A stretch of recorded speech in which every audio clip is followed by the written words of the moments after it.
Olá pessoal, voltamos com mais um vídeo falando sobre equações, tá? Quem acompanha o canal deve ter notado que recentemente eu postei um vídeo falando sobre equações de modo geral, né? Equação como sendo uma sentença matemática aberta expressa por igualdade.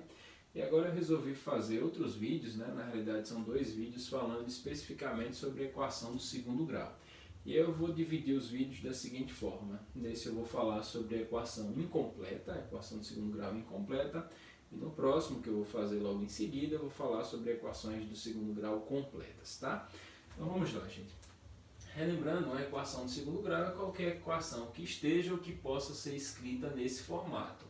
Ax ao quadrado mais bx mais c igual a zero. Ela é chamada do segundo grau porque aqui aparece o termo x ao quadrado, né? Que é o grau do polinômio que fica aqui no primeiro membro.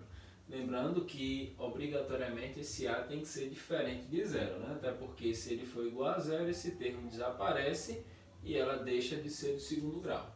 Perfeito? Então, o que seria uma equação incompleta, gente? Lembrando que, repito, o a tem que ser diferente de zero, mas o b e o c podem ser números reais quaisquer, inclusive o zero.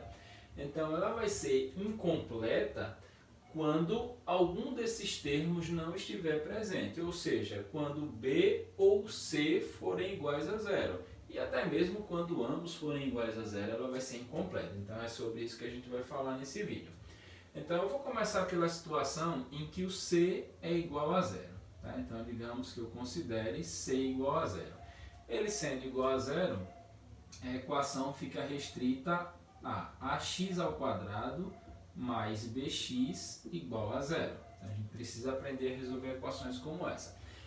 Para quem já tem uma certa convivência com a matemática, sabe que para resolver a equação do segundo grau a gente utiliza a fórmula de Bhaskara. Só que aqui a ideia é resolver sem essa fórmula, tá? Então como é que eu faria? Lembrando que resolver a equação significa encontrar o valor de x. Então eu vou tentar resolver genericamente com a e b mesmo, tá? Daqui a pouco eu faço exemplos.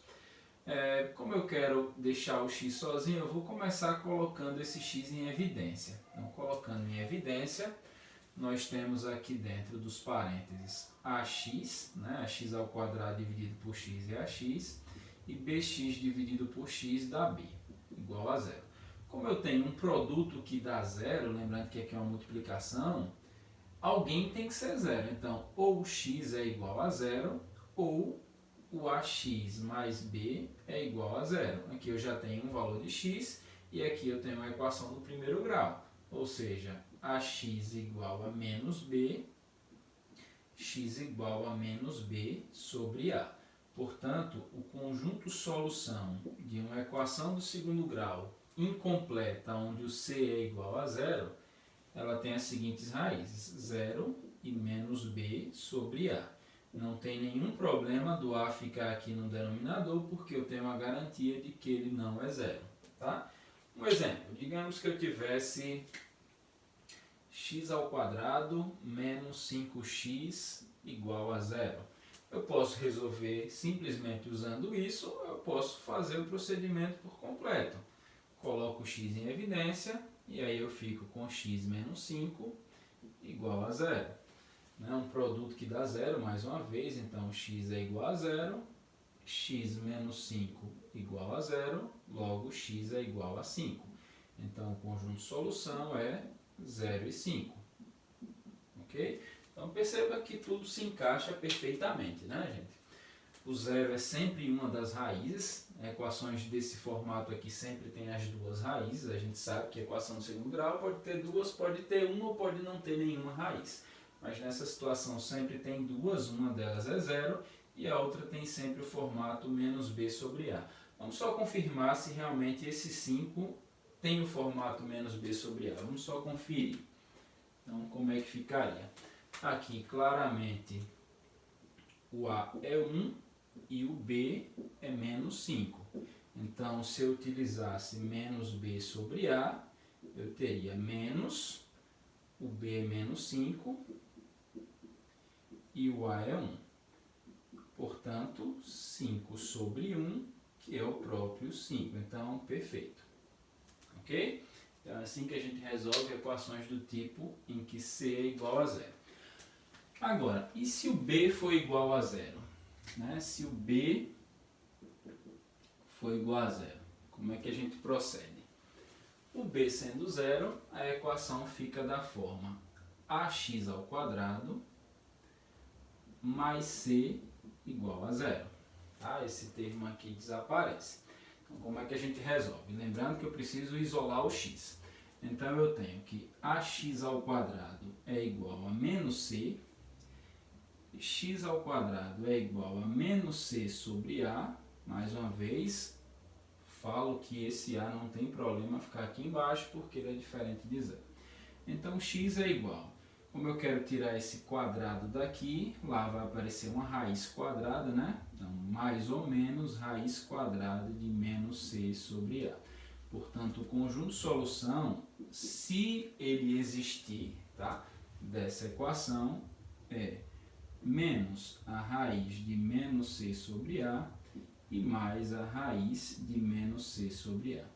Agora, por que eu comentei agora há pouco, né, alguns instantes atrás, que esse conjunto de solução pode não existir? Fiquem atentos. Nesse caso, sempre existe o conjunto de solução, sempre serão duas raízes e uma delas é sempre o zero. Agora, por que aqui pode existir ou não? É o seguinte, observe que aqui aparece raiz quadrada, né? E a gente sabe que dentro de uma raiz quadrada não pode aparecer número negativo. Agora, cuidado, nada me garante que porque esse menos está aqui, esse número é negativo. Não, o c pode ser negativo, por exemplo, e o menos por menos fica mais. Então, o problema não está aí, nessa expressão. O que acontece é o seguinte, se dependendo dos valores do c e do a, eu encontrar aqui valores negativos, aí sim não terá solução. Tá? Eu vou dar alguns exemplos e você vai entender melhor. Por exemplo, se eu tiver a equação x ao quadrado menos 9 igual a zero. Como é que eu resolvo? X ao quadrado igual a 9, x igual a mais ou menos raiz de 9, x igual a mais ou menos 3. Então, o conjunto de solução é menos 3 e mais 3. Aí, veja que esses valores eles realmente se encaixam aqui. Observe. A expressão que nós encontramos foi mais ou menos raiz de menos c sobre a. Aqui, claramente, o a é igual a 1 e o c é igual a menos 9. Então, vamos ver se realmente encaixa aqui. Então, eu tenho mais ou menos raiz quadrada de menos 9 sobre 1. Ou seja, mais ou menos raiz, menos por menos é mais, 9 dividido por 1 é 9, ou seja, mais ou menos 3, então, perfeito. Tá vendo? Agora, e se ao invés de x ao quadrado menos 9 igual a zero, eu tivesse x ao quadrado mais 1 igual a zero? Veja o que ia acontecer. X ao quadrado igual a menos 1, x igual a mais ou menos raiz quadrada de menos 1, que não pertence ao conjunto dos números reais, que é onde a gente está trabalhando. Então, significa dizer que essa equação ela não tem soluções reais. Né? Se a gente for conferir aqui, ó, no mais ou menos raiz de menos c sobre a, nós vamos encontrar mais ou menos raiz de menos, aqui tanto a quanto c valem 1, de menos 1 sobre 1, que é mais ou menos raiz de menos 1, repito, ó, veja que eu cheguei na mesma coisa, né? Repito, não pertence ao conjunto dos números reais, tá? Uma equação como essa só terá solução no conjunto dos números complexos, que é algo que você só vai estudar lá no final do ensino médio, tá? Lá na terceira série do ensino médio. Beleza, gente? Então, esse tipo de equação pode ter solução ou não. Caso tenha, né, serão duas e sempre com essa cara. E para finalizar, tem a situação em que tanto o b quanto o c são iguais a zero. E aí fica algo bem simples, só vai ter uma raiz mesmo, que é o próprio zero. Veja por quê.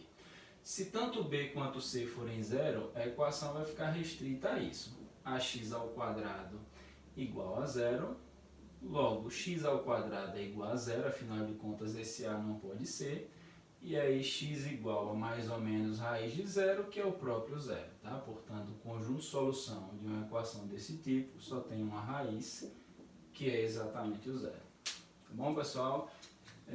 Espero que vocês tenham gostado. E nos próximos vídeos, no próximo vídeo eu vou falar sobre equações do segundo grau, só que dessa vez completa, e aí a gente vai ter que usar a fórmula de Bhaskara. Valeu!